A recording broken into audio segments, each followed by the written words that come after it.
Existe um território além daquilo que a consciência comum consegue nomear. Um espaço onde os mitos respiram, os símbolos falam e as histórias revelam aquilo que a alma tenta esconder. Entre a luz do herói e a escuridão da sombra, entre a razão moderna e a sabedoria ancestral, habita o inconsciente coletivo. Aqui, arquétipos despertam, máscaras se dissolvem e a jornada nunca é apenas externa. Este é o lugar onde histórias se transformam em espelhos da psique. Bem-vindo ao limiar entre o visível e o invisível. Bem-vindo à psicologia, arquétipos e heróis. Neste episódio, atravessamos esta narrativa à luz da psicologia analítica, para compreender como arquétipos, sombras e conflitos da alma se manifestam em A Hora do Mal, Weapons, 2025.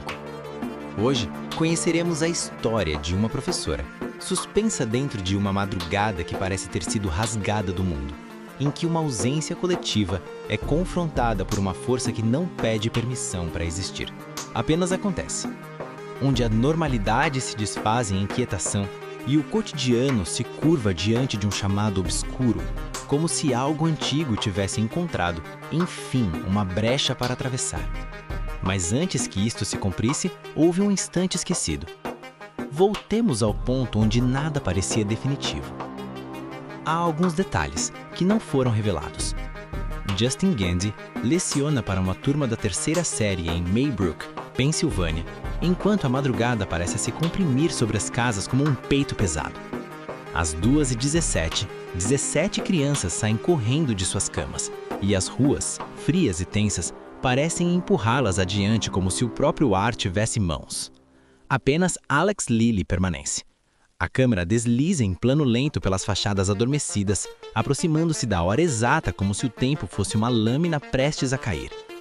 A cidade acorda com uma pulsação estranha, e o silêncio das janelas fechadas começa a se comportar como um segredo úmido, colado nas paredes. Com a suspeita crescendo, Marcus Miller coloca Justine em licença e o isolamento se torna um corredor estreito onde tudo se arranja.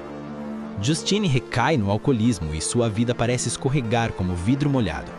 Ela se envolve novamente com Paul Morgan e até as conversas entre eles soam como se o escuro estivesse escutando.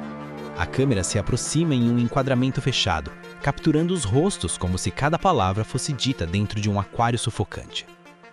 Preocupada com Alex, Justine o segue até sua casa, onde os jornais tapam as janelas como pele morta sobre olhos.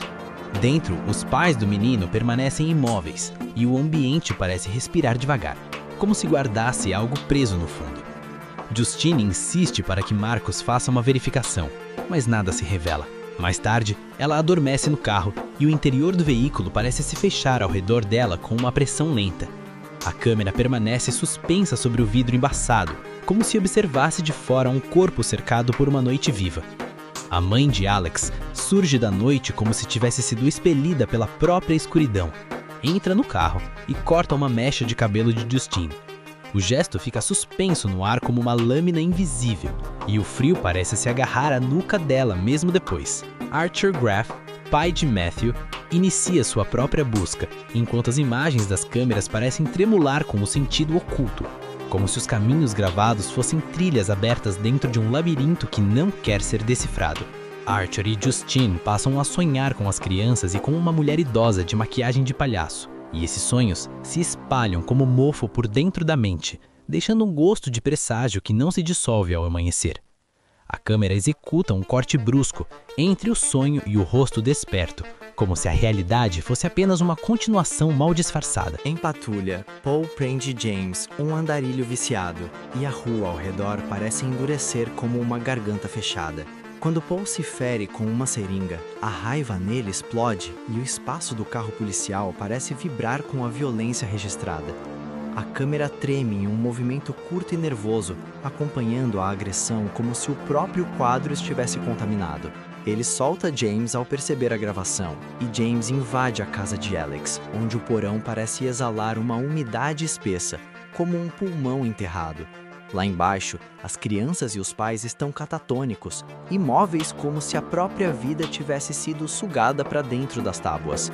James tenta contar à polícia, mas Paul o afasta. James foge para o bosque e as árvores parecem inclinar-se, ásperas como se observassem.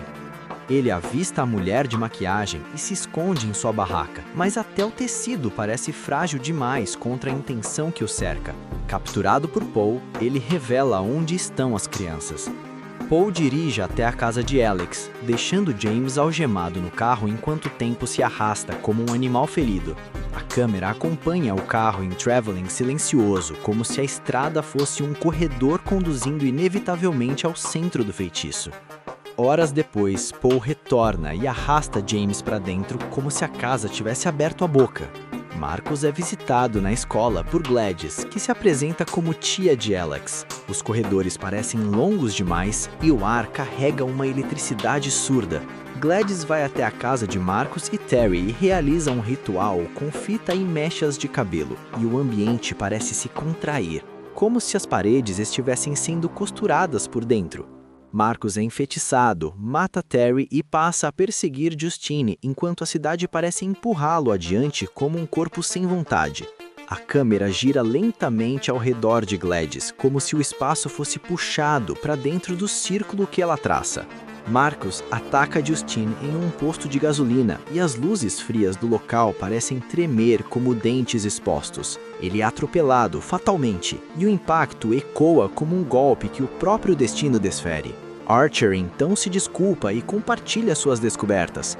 Justine percebe que todas as crianças correram em direção à casa de Alex como se atraídas por um centro que suga. A câmera se eleva em um movimento vertical, revelando a rua como uma veia que leva direto ao coração escuro do bairro. Em flashback, Gladys enfeitiça os pais de Alex e ameaça fazê-los se atacar. Ela ordena que Alex traga pertences de cada colega para atraí-los. O porão se torna um ventre fechado, onde ela mantém as crianças e se alimenta de sua força vital. E o escuro ali parece ter textura, como se pudesse ser tocado. A câmera mergulha para baixo em um plano descendente, como se atravessasse camadas de terra até encontrar o lugar onde a vida é drenada. Justine e Archer entram na casa e são atacados por Paul e James enfeitiçados. Justine pega a arma e atira nos dois, e o som parece rasgar o ar como tecido molhado. Archer desce ao porão e Gladys um fritiça, fazendo-o atacar Justine.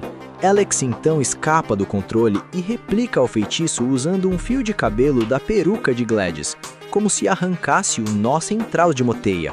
A câmera avança em plano rápido e sufocante, como se o espaço inteiro estivesse correndo junto com eles. As crianças emergem do porão e o bairro inteiro parece estremecer. Elas perseguem Gladys e a despedaçam, e a noite ao redor parece finalmente soltar o ar preso.